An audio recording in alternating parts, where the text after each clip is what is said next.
هقول لك ايه اللي هيتعمل تحت كباري 45 الجديده وايه اللي حصل في الافتتاح التجريبي النهارده. اضغط دلوقتي متابعه لو مهتم تعرف كل اللي بيحصل في كل مكان في اسكندريه، وعايزين نوصل الفيديو ده ل 5000 لايك. اخوكم مراد محمود، ويلا نبدا.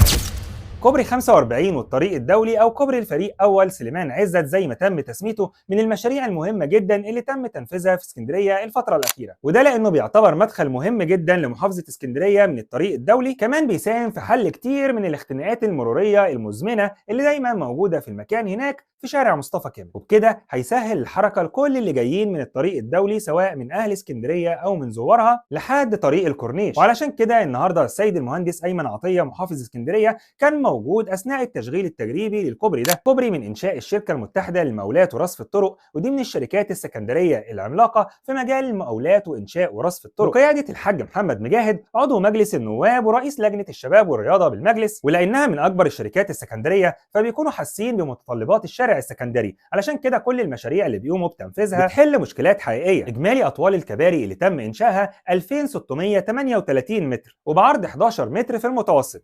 السيد المهندس ايمن عطيه محافظ اسكندريه وجه باعاده تنظيم المواقف العشوائيه اللي موجوده في المنطقه هناك، واللي دايما بتسبب مشاكل مروريه وزحام في اماكن كتير. وكنا نزلنا حلقه من يومين رصدنا فيها بعض المشاريع والتكاتك اللي بيقوموا بالسير عكس في شارع مصطفى كامل تحت الكباري الجديده، وده بيزود الاختناقات المروريه وبيؤدي لحوادث كتير. ويمكن كنا سبب بالحلقه دي ان الافتتاح التجريبي يقرب ويكون بعد الحلقه بيومين. وعلشان نفهم اتجاهات الكباري الجديده دي ركزوا معايا بقى.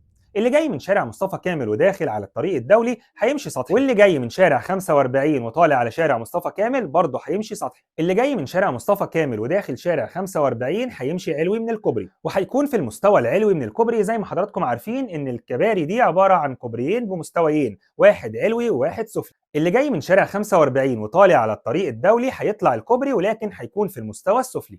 اللي جاي من الدولي وطالع على شارع 45 هيطلع الكوبري وهيكون في المستوى العلوي. اللي جاي من 45 وطالع المعمورة هيطلع الكوبري لكن هيكون في المستوى السفلي. اللي جاي من المعمورة وداخل شارع 45 هيمشي سطحي. كمان وجه سيادة المحافظ ان يتم استغلال المنطقة اسفل الكباري استغلال امثل. والمعلومة الحصرية لحضراتكم ان هيتم انشاء الفترة اللي جاية مجمع ملاعب في المنطقة دي، وده علشان يحقق الاستغلال الامثل للمنطقة اسفل الكباري من غير ما يأثر على الحركة المرورية ويمنع وجود المواقف العشوائية. حابب اسمع رأي حضراتكم في التعليقات عن المشروع ده، وهل فعلا هيحل ازمة مرورية في المنطقة كلها ولا لا؟ وتابعونا علشان دايما تشوفوا وتعرفوا كل جديد في اسكندرية. اخوكم مراد محمود.